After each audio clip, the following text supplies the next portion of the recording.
Hello everybody and welcome back to our command and control center. And in the previous video we started off our while true loop, which will take an input of the command for the center itself.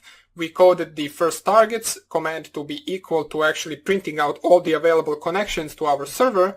And then also we printed the session command, which will take an input of session and then the number itself.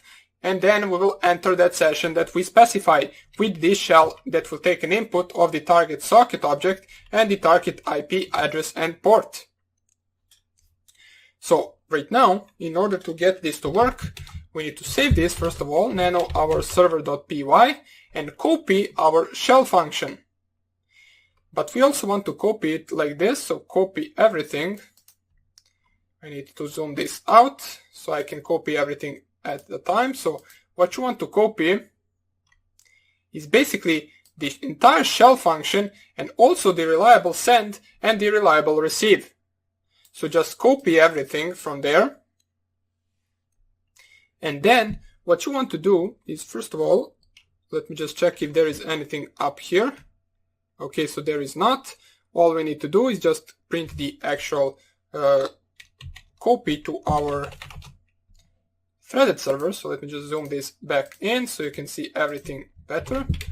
Nano threaded.py, and right up here we can code it right above the actual server. So here it is. We have everything right here. Now all we need to do is do something that you might find a little bit strange.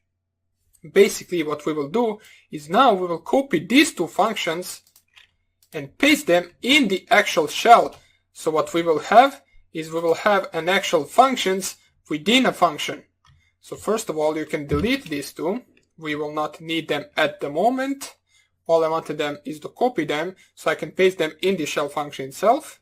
So delete it above the shell function and tab these two so that they belong to the actual function itself. So tab every line from these two functions.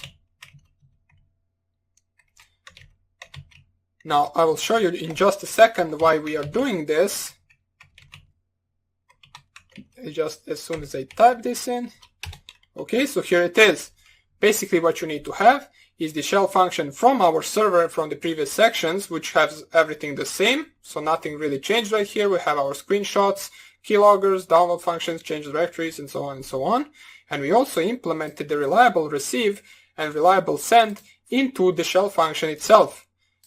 So right now, what you want to do is basically the reason why we did this is because right now you need to add to the shell function the actual argument of the target and the IP.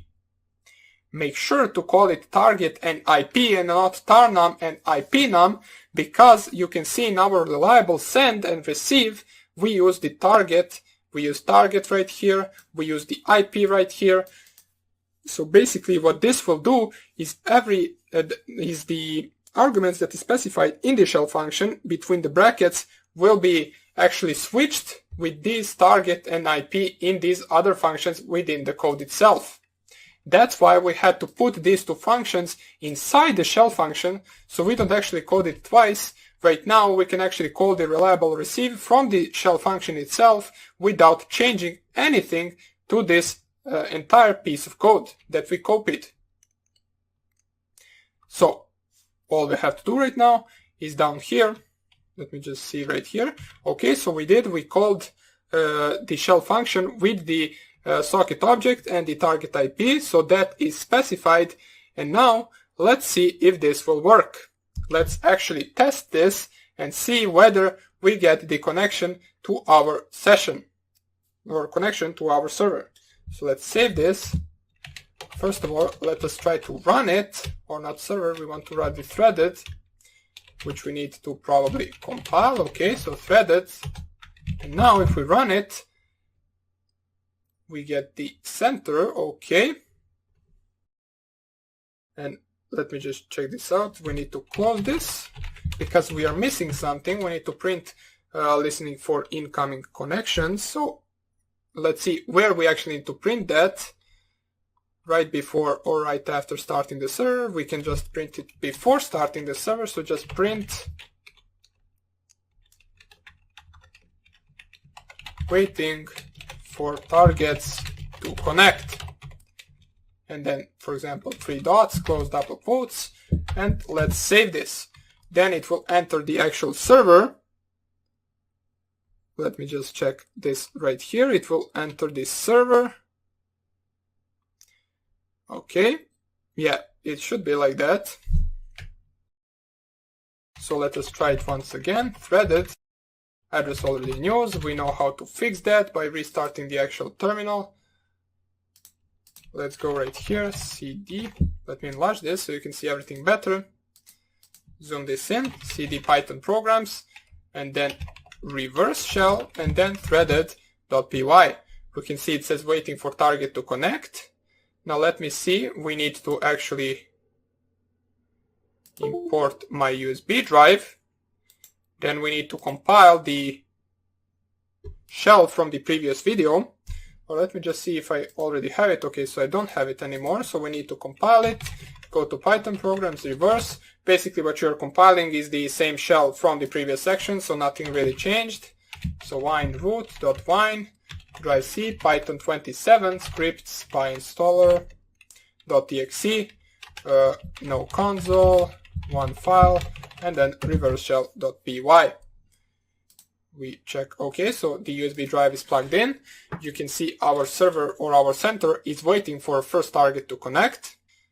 So what we will do is we will first of all try to connect the Windows 10 PC, and then if it works without any errors, we will also try to connect another PC in the actual server, or in the actual threaded server. So let us go to our this directory right here and move the reverse shell.exe to media root Kali live.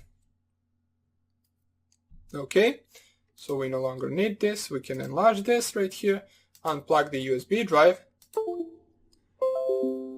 and let's see whether this will work. So paste this right here. Everything is good to go. It shows no error while running, as it should. And basically right now we are waiting for the first connection. So it should print the socket object, and it should print the IP address, and also it should print has connected to the server or something like that. I forgot what we specified in our code. Here it is. As you can see, socket object at this address has connected from this IP address, from this port, and basically has connected. So just click enter, you will get the center right here. And if we type targets, you can see we get a list of currently connected targets and their IP addresses. In our case, it is just one target right at the moment, and it is under the session 0. In order to be able to access this target, we can just type session and then space and then 0, which will lead us to an actual shell with this target. And then we can execute all the previous commands such as whoami, ifconfig, and so on and so on.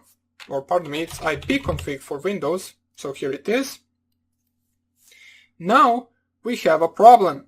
In our shell, we have coded that once we press Q, it will actually quit the connection itself. So you can see right here targets, and then if I try to enter session once again and type whoami, it will not work. We will not get anything back. So this is something that we need to fix both in our threaded server and in our reverse shell. And we will do that in the next video, and also then we will try to connect multiple targets for the first time. So hope you enjoyed this tutorial, and I hope I see you in the next one. Bye!